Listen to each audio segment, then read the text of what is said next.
what is something that you would like to share to early stage entrepreneurs? Got it.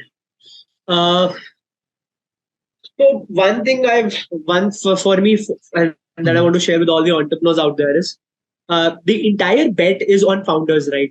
If I'm loving a time that I'm spending with a startup founder, I kind of ignore that what the space is, what numbers are, what revenue would be in 2025, because that just like made up maths, right? Maths can change overnight. So uh, it's investing in the founder.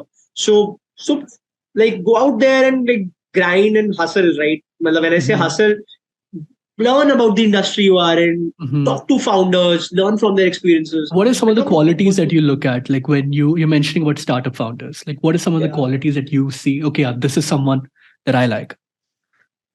I think the first one that I do is their understanding of whatever they are building. I think that's the most important thing.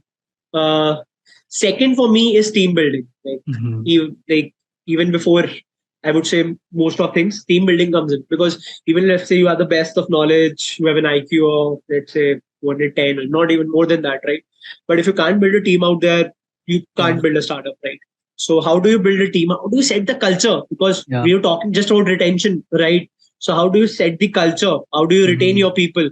Yeah, that's a critical component. That becomes important. And third thing for me is I think the confidence and body language. I'll tell you one crazy thing. So a lot of startup, like we follow this activity and it's a hack, but I think I've revealed it already in public. Is whenever you go to a founder meeting, right? I set it up in a, like we said, we meet in a cafe or something, or in a hotel, whatever. Yeah. On another table, like we sit at a table, on another table is a man who's from my company only, right? Is a person from my company whose task is to just observe the body language of the other person sitting with me on the table. Right. And then like I ask various questions. So I of course tell my volley of questions to them. Right. So they are in sync with whatever the discussion is going on. Right. So I ask my volley of questions and they observe, right? The exact body language, the movement of the feet, right? How much it'll do. These kind of things actually like, sometimes play a role, because it tells a lot about where the founder is lying or where the founder is actually not confident about things. Yeah. That's a hack that we follow. So for us, it's about the body language as well. If you're lying, you get caught up on it. That's a deal breaker for us.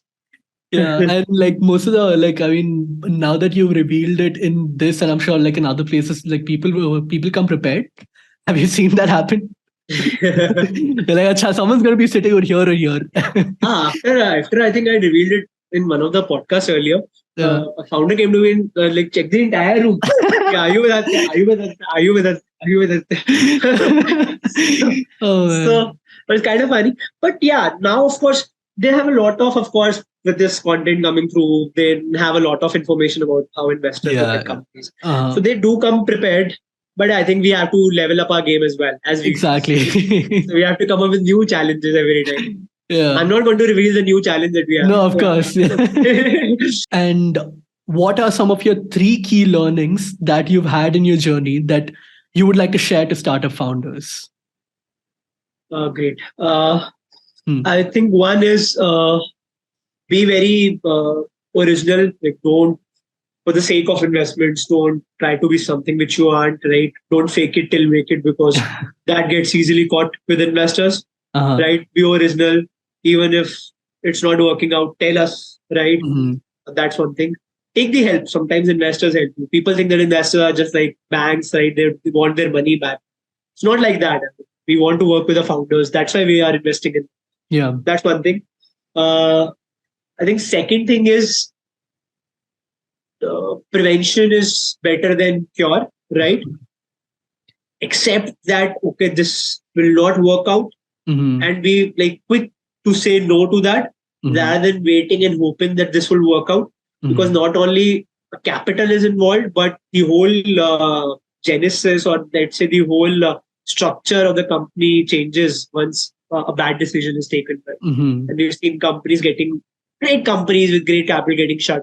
With one bad decision, which they never got the time to reverse that. Yeah. So that's there. And I think third is talk to your customers. That's the biggest validation, right? Yeah.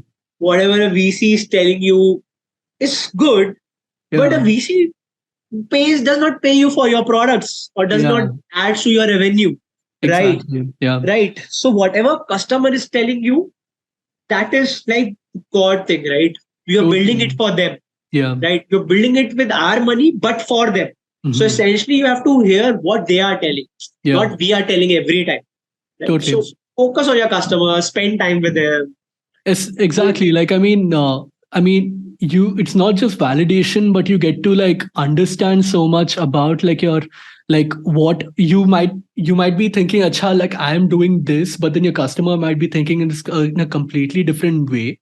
So like as a marketer itself, like, I mean, the way you position your product, your messaging and everything, you can learn about so much just by talking to one person, like your customer.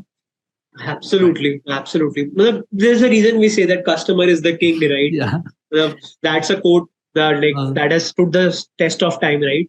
So I think focus on that.